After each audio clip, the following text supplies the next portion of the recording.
Hey, Shalom, Akim, Shalom, Shalom. All praises, glory, and honor to Yahweh, Ba'ashem Yahushai, Ba'ashem Rakakadash. Double honors to the apostles and the elders, great millstones, teaching us his truth, and salutations to the sincere Akim and Akwat that may listen. May the blessing of election be upon your house. My name is Brother Raquai. I'm back in here with another quick and Lord's will is always an edifying lesson. And for today's lesson, I kind of just wanted to read through this article that I found earlier today. This is in regards to Donald Trump, his approval ratings, and it's plummeting amongst the millennials. So I think that's the generation. I believe they're born between, I believe it's 1980 to 1995 or 96, right? So, so I'm just going to read a little bit of this in Newsweek.com. It says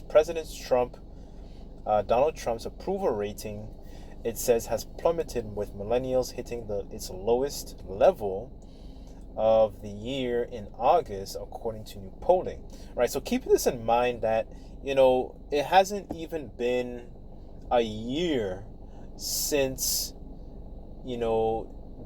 Trump's actually been in office. And you see how low this is it's dropping, right? So here it says, according to YouGov economist polling in June, 40% of millennials approved of Trump's job performance, while 53% disapproved, right? It says it slid from 41-57 in July before plunging to 33-56 in August.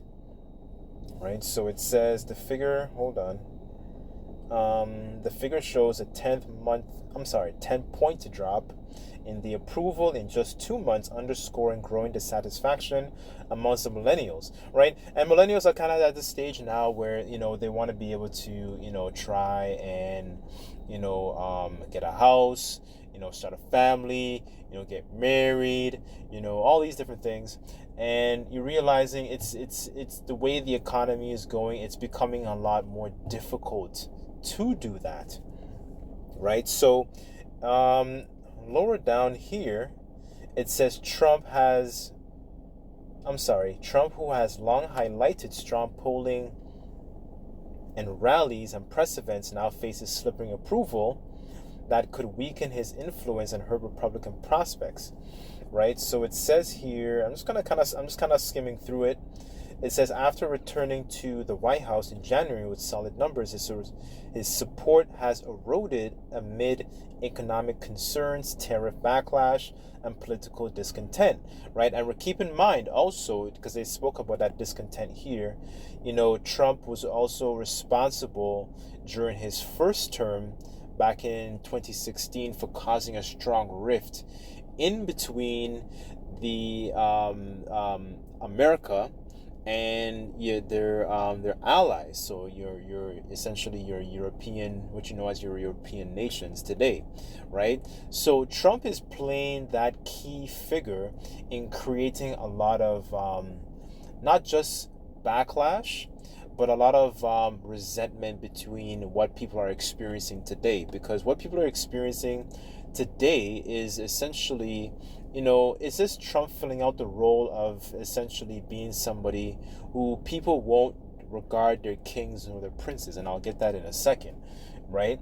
He is playing the role of somebody where people are realizing they're experiencing something what you call like buyer's remorse, right? So after you buy and you invest in something for you to actually so-called make changes, because they're kind of running on the mindset of, America is going to be great again. That's something that people bought into. They're not buying into it like with money per se, but that's a mindset that is constantly being sold as he was trying to garner votes to get actually into office, right? But now people are regretting casting their their so-called vote so they can actually have a so-called moderate quality of life, right? But we know, pursuant to the prophecies, that there is no healing for Babylon, despite how much Trump actually pushes forth this rhetoric of being making America great again. We know that's not going to occur ever again, right? So, as a matter of fact, I guess I'll start off with that. I didn't have anything written down, so I'm kind of just gonna, flow. And I sincerely pray, as always, that this lesson, is edifying, right? So let's jump to Jeremiah, the 51st chapter, because I mentioned that point about not being healed, right? So this is Jeremiah 51, verse 7, and it says, Babylon hath been a golden cup in the Lord's hand, which hath made all the earth drunken with her wine. I'm sorry. The nations have drunken of her wine, therefore the nations are mad, right? So representing the way, the customs, the culture that is pushed forth by America. This is why a lot of these nations are waking up to the fact that this life that is constantly being pushed forth, heavy consumerism with no regard for your people, the land, the quality of the air, and all these kinds of stuff. Like, essentially, it produces a sort of mindset of consumerism over absolutely everything, right? This is why Esau is not essentially he's not an ideal person to rule, right? Hoarding all the resources for yourself, destroying the quality of your people, destroying the quality of your soil, the earth, the natural resources, and not just that also, but also the philosophies too, because that's destroying the family structure. This sentiment of whoredom, this upliftment of women, feminism, so on and so forth. This is a lot of the reasons why a lot of people are upset, disgruntled at countries like America. Just wanted to make that point. But this is verse 8, and it says, Babylon is suddenly fallen and destroyed. How for her? Take balm for her pain, if so she may be healed. We would have healed Babylon, but she is not healed. Forsake her and let her go. Let us go, everyone, into his own country. For her judgment reacheth unto heaven, and is lifted up even to the skies, right? So there is no healing, for, America. There is none healing for America, man. And Trump is just essentially playing the key role in escalating that, As a matter of fact, let me get another quick one. And I'll go back to the article, right? So this is Proverbs chapter 21, verse 1. And it says, the king's heart is in the hand of the Lord, as rivers of water, he turneth it whithersoever he will. So it's the Lord's doing, where Trump is essentially being manipulated, being controlled, to turn it to essentially to fulfill his will, right? And that will is going to escalate into World War III, and essentially having their allies turn on America also, right? That's the Lord's will, right? So let me jump back to the article here. So here the title says what to know. So it says, the poll shows that Trump's declined popularity among millennials is being driven by worsening views on the economy and inflation. Millennials have yet to see a sweeping national renewal Trump promised, right? So because it mentioned tariffs, so essentially a tariff is like a tax on a good. So say, for example, you're a country, like, let's just say, for example, you're England, right? And you're shipping t-shirts to America, right? Your t-shirts might cost $10, within your own borders. Now to ship it, now it's Trump saying, okay, tariff on your country. So now when you ship it, let's just say the tariff, for example, is 25%. You ship it to, you export those t-shirts to America. Now your t-shirts are cost 25% of $10, so that's about $2.50. So now your t-shirts in America, you're gonna pay $12.50. For people to buy that same t-shirt in America, you know, that t-shirt is going to cost $12.50, right? The mindset behind it is pretty much to um, get the locals, so local Americans, to buy their local products, their locally grown, made, manufactured products, and to essentially get other businesses. So, okay, let's get your business, you're selling t-shirts. Let's get that manufacturing business. Let's get that factory. Let's get that infrastructure to come and move to America, because it's all about America first. That's one of the mindsets of actually implementing tariffs. But you see how things have been going on with this tariff situation now, that there's always tariffs here, tariff for you, tariff for you, tariff for you, everybody's getting a tariff. And now it's souring the relationships between not just America, but even their own allies too, because he was slapping tariffs on EU nations. He was slapping tariffs of countries that were doing business with other nations, like for example, like Venezuela, right? So you may not have been a country where you are doing business directly with America. You probably were just a country, you were doing business with another country that was doing business with America. Now, all of a sudden, you're also being affected, right? So America is essentially isolating and creating a lot of enemies through this different tariff situation. Their mindset may be good, but it essentially leads to harm, because now you're putting your own people at risk, your own American people at risk, right? So let me go to this. Hold on. Okay, 1 second. There's a precept I just want to get here. Just bear with me on this.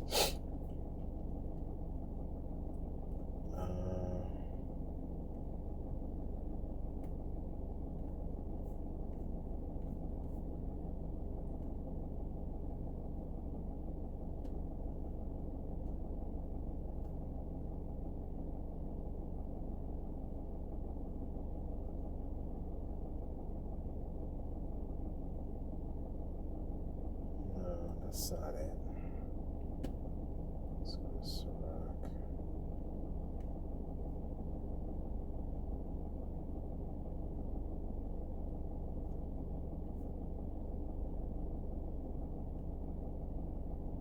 No, that's not it. Okay, hopefully it comes back. That's not the precept I wanted. Okay, let me just keep reading here. Okay, I'll just get another one actually. This is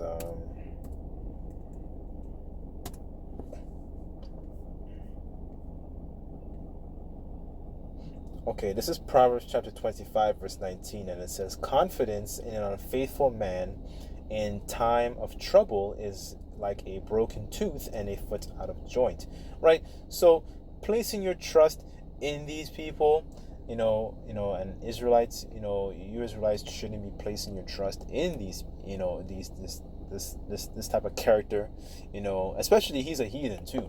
You're not even supposed to have, your heathens ruling over you, because, they don't have the mindset of Yahweh Bashim El Shai, executing these laws, statutes, and commandments. That's really what's important for your understanding and your governance. But they're not leading you in that path, right? So it's useless to place your trust in these types of people. Their policies, their decrees that they put forth, it's not actually helping you at all.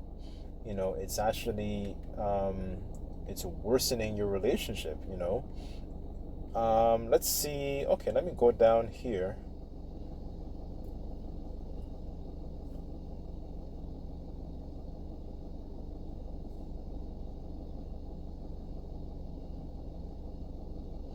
Okay, so this is continuing on here. It says, meanwhile, job growth slowed sharply in July, with 73,000 new jobs added, down from 147,000 100,000 the previous month, according to the U.S. Bureau of Labor Statistics. After the last month's jobs report was published, job fired the BLS commissioner, Erica McEntire.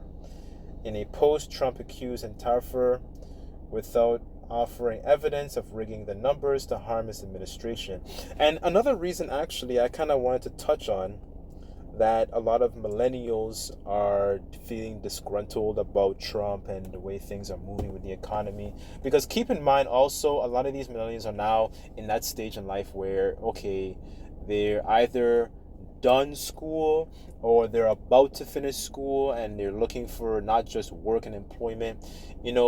What you have in this society is a lot of universities. And a lot of these universities are like pretty much more on the left-leaning, more liberal side, right? And when I say that, I mean like they're more about, okay, the gender equality, the feminism, free Palestine. And that was one of the major things why a lot of these millennials are, and also including Gen Z, I'll lump them in there too, because they come after millennials. They have a strong sentiment of a strong support, I should say, and for supporting, the side of Palestine, right? Of course, we know that Palestinians are not the people either, but the point really is that, you're living in an administration. These people, the Americans, they're under an administration where, okay, they're supporting, the state, and that state is doing all kinds of atrocities towards Palestine, right? So seeing that, a lot of these people, it leads to also them feeling a lot more disgruntled as well. Yes, we know that they're not the people, the Palestinians, none of them are the people, right? But a lot of these schools, and I'm just speaking from experience also, these different, schools, they have a strong soft spot for supporting Palestine and the Palestinians going on, what's going on in the Gaza Strip and so on and so forth, right? So, okay, let's go to, one second.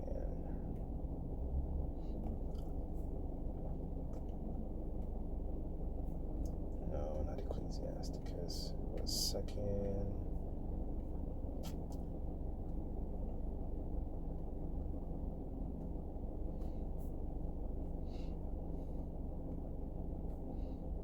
Okay, this is 2nd Ezra chapter 15, verse 16, and it says, "For there shall be sedition among men, and invading one another, and they shall not regard their kings nor princes, and that the course of their actions shall stand in their power."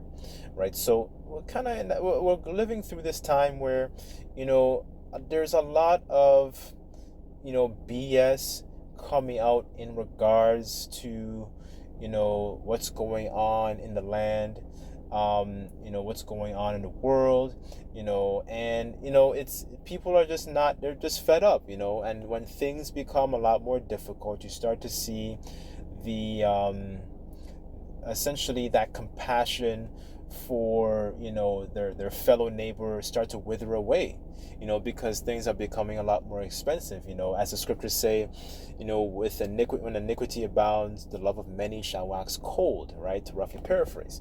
So you start to see that more and more and more, right? Another good example was the so-called royals, because I remember there was one year they threw eggs at, I believe it was King Charles, right? But the point is, people are fed up.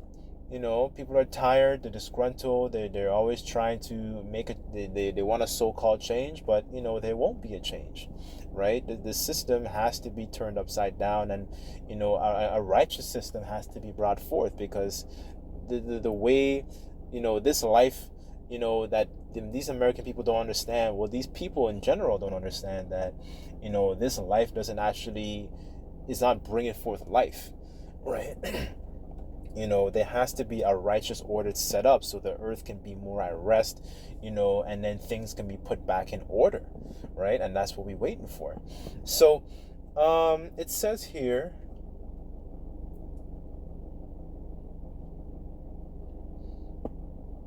Let me see.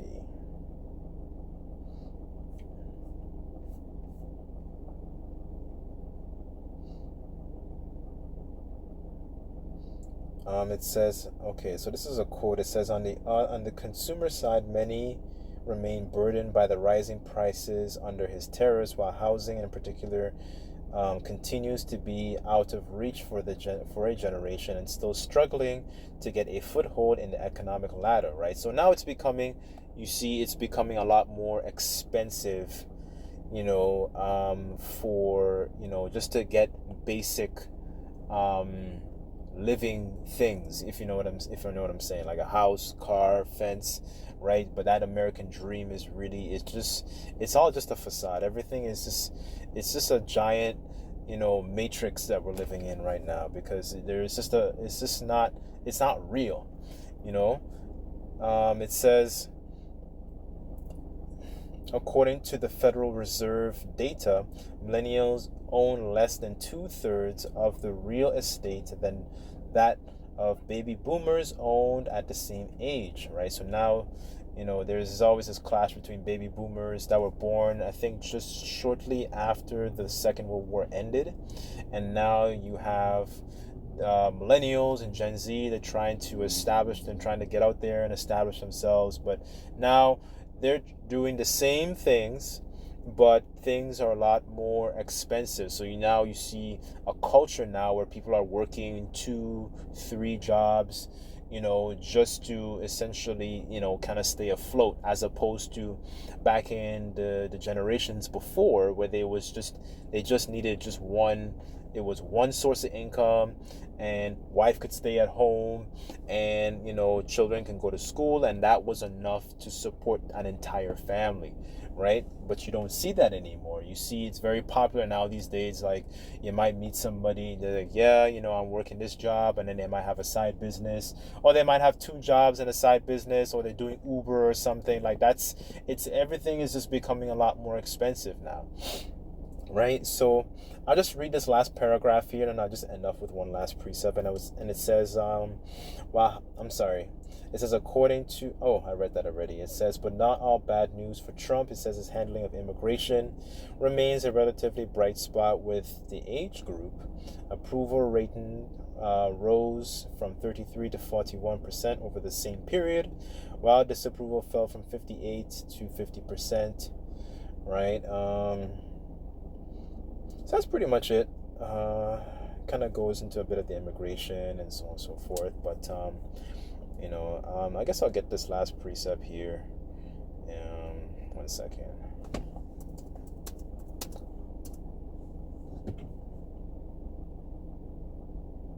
Okay, this is Revelation chapter 6, verse 6, and it says, I heard a voice in the midst of the 4 beasts say, measure of wheat for a penny, and 3 measures of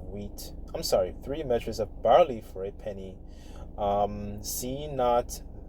See thou not hurt the oil and the wine, right? So I'm reading this because that penny, when you go into the word in the Greek word here is denarion. So let me just read it real quick. Hold on. Let me just get it.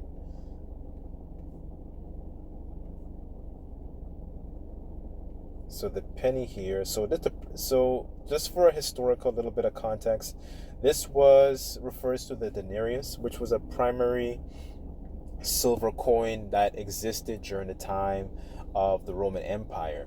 And just a little bit of history, during the time of Nero, he began to debase the currency. So it went from having a majority of silver content to having, then the coin was eventually mixed with more inferior metals. I'm reading this also to solidify that, a day's wage, it would become a lot more expensive now, as opposed to back in like the ancient times where that penny would, that serve as a day's wage, right? But now it kind of requires a little bit more than it usual, due to, the cost of, the cost of living is going up, and the economic situation, it changes. That day's wage is essentially, you can get less now with that day's wage, right? And another thing, see not the hurt and the oil and with the wine, right? It says here, representing this truth and understanding, because that's one of the oil was one of the main things that the wise virgins took, for their lamps, right? And oil, representing that understanding, because we don't put our trust in these different, the Bidens, the Kamala Harrises, the Barack Obamas, the Mark Carneys, all these different prime ministers and so on and so forth, right? We need a divine intervention, essentially, right? So, anyways, I'll leave it there, but hopefully this lesson was edifying. I'd just like to give all praises, glory, and honor to Yahweh Bashem El Shai. Until next time, I say Shalom.